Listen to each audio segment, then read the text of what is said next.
ঘৰৰ জিকা এইটো চাওক ঘৰৰ জিকা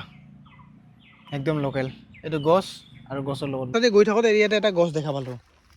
বহুত পুৰণা গছ হয় একচুৱেলি তো হাই হেল্ল' নমস্কাৰ নতুন এটা ব্লগলৈ আপোনালোক সকলোকে স্বাগতম জনাইছোঁ আৰু আশা কৰোঁ আপোনালোক সকলোৱে ভালে কুশলে আছে আজি মই দোকানত কি বস্তু পাব আপোনালোকক দেখুৱাই আছোঁ বলক তেনেহ'লে আজি ভিডিঅ'টো আৰম্ভ কৰোঁ চলিয়ে তো আজি মোৰ দোকানত পাব আপোনালোকে অমিতা আছে এইবিলাক ভাল ভাল অমিতা হ'ব ডাঙৰ ডাঙৰ অমিতা আছে চাওক অমিতা হ'ব তাৰপিছত ইফালে আম জচৰি এইবিলাক জচৰি বুলি কয় দেখাত অলপ চচা নিচিনাই হয় কিন্তু চচাটো অলপ কেইদিনমান পিছত আহিব জচৰিৰ পিছত চচা আহিব এইটো ফাৰ্ষ্ট টাইম চিজন বৰ্তমান জচৰি ওলাইছে ইয়াৰ পিছত চচা আহিব লাষ্টত তাৰপিছত আপেল ৰেড আপেল একদম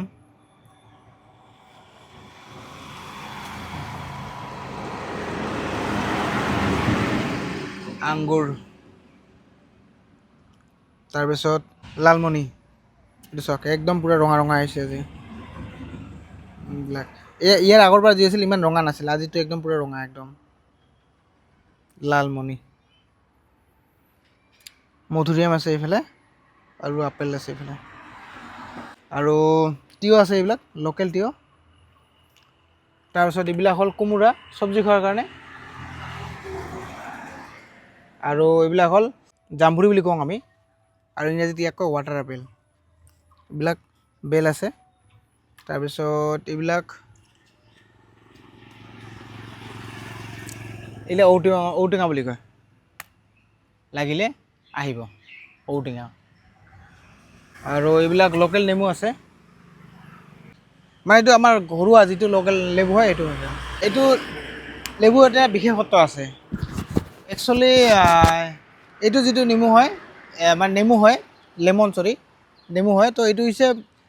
যিবিলাক মানুহ মানে বেমাৰী পেচেণ্ট হয় সেইবিলাক মানুহ খাব পাৰে তো চবে খাব পাৰে মানে বেমাৰী মানুহে এইটো খাব পাৰে যোনে যোনে খায় সেই চাগে গমেই পায় ইয়াৰ মানে কিটো এইটো আমাৰ দেশী লেবু বুলি কয় লাগিলে আহিব পাৰে আৰু হালধি আছে এইফালে এইবিলাক তেতেলী আছে বাকলি থকা তেতেলী এইবিলাক বগৰী লোকেল আলু তাৰপিছত আহিলে এইফালে আমাৰ শুকান নাৰিকল বগৰী আছে এইবিলাক শুকান বগৰী তেতলি আছে এইবিলাক শুকান তেতলি মিঠা আম আৰু আমাৰ ইয়াৰে মষ্ট ফেমাছ বেনানা চিপছ এইবিলাক চাওক আজিকালি বেনানা চিপছত এনেকুৱা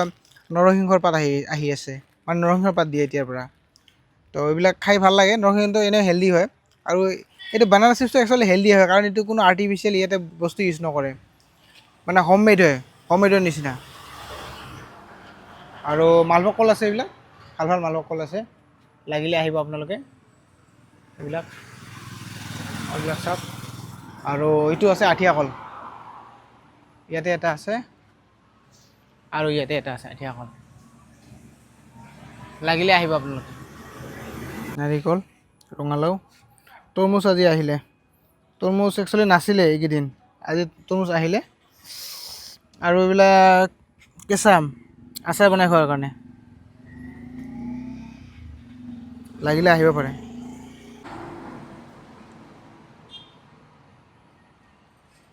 নাৰিকল আছে ডাব নাৰিকল এইবিলাক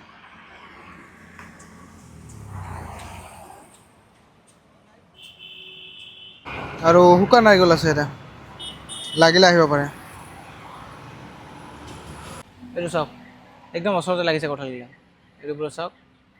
ডাঙৰ হৈছে আৰু কেইদিনমান পিছত পকিবই আৰু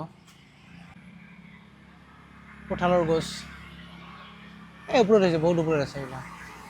মোটামুটি এইবিলাক কেইদিনমান পিছত পকিব আৰু আম আছে আমৰ চালাড খাব পাৰিব আজি আহিলে তৰমুজ আছে অমিতা গুৱাভা সকলোখিনিয়ে চালাড খাব পাৰিব আহিলে তো আপোনালোকে যদি এনেকুৱা হেল্ডি ফুডছ খাব বিচাৰে আৰু সদায় হেল্ডি হৈ থাকিব বিচাৰে মোৰ দোকানলৈ আহিব পাৰে দোকানৰ লোকেশ্যনটো হ'ল চালবাৰী আৰু এইবিলাক চব লোকেলেই হয় চব লোকেল অৰ্গেনিক ফুডছ হয় এইবিলাক আহিলে পাই যাব যদি খাব বিচাৰে মোৰ দোকানলৈ আহিব পাৰে আৰু মোৰ দোকানৰ এড্ৰেছটো হ'ল মানে বৈতমণি পাৰ হৈ কিনে চালবাৰী চক এটা পায় চাৰিআলি সেইটো পাৰ হৈ আহি কিনে লেফ্ট চাইডে 2 নম্বৰ দোকানখন মোৰ হয় এইটো ৰাস্তাত আহি কিনে ইয়াতে হ'ব দোকানখন। আৰু আপুনি যদি বহুলপুৰ, কোকৰাঝাৰ, ধুবুৰী, বিলাচীৰ পৰা সিফালৰ পৰা আহে তেতিয়াহ'লে আপোনালোকে তালগুৰি যিটো চক আছে চকটো পাৰ হৈ আহি কিনে চালবাৰী নোপোৱাৰ আগত ৰাইট চাইডে 2 নম্বৰ দোকানখন মোৰ হয়। এইটো এনেকৈ ৰাস্তাত হাইৱেৰ পৰা ডাইৰেক্ট দোকানখন আহি কিনে মোৰ ইয়াতে পাব।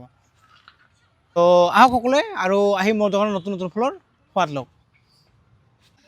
তাৰপিছত মই ৰাস্তাতে গৈ থাকোঁতে ইয়াতে এটা গছ দেখা পালোঁ। বহুত পুৰণা গছ হয় একচুৱেলি। এইটো চাওক, আহঁত গছ।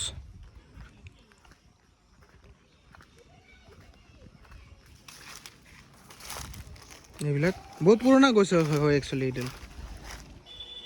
এইটো কেনেকুৱা হৈছে চাওক গছডাল। এইফালে এনেকৈ এই উঠি গৈছে শিপা, এই শিপা গছৰ পৰা নামি আহিছে এইফালে চাওক। আমি সেইখিনি এইটো এনেকুৱা হৈছে। তো আমাৰ ইফালে এনেকৈ গছ খুবেই কমেই পাৰে আৰু বেছি পোৱা নাযায়।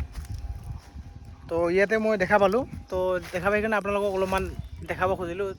আপোনালোককো দেখুৱালোঁ। চাওক আহঁত গছ কেনেকুৱা হয়, একদম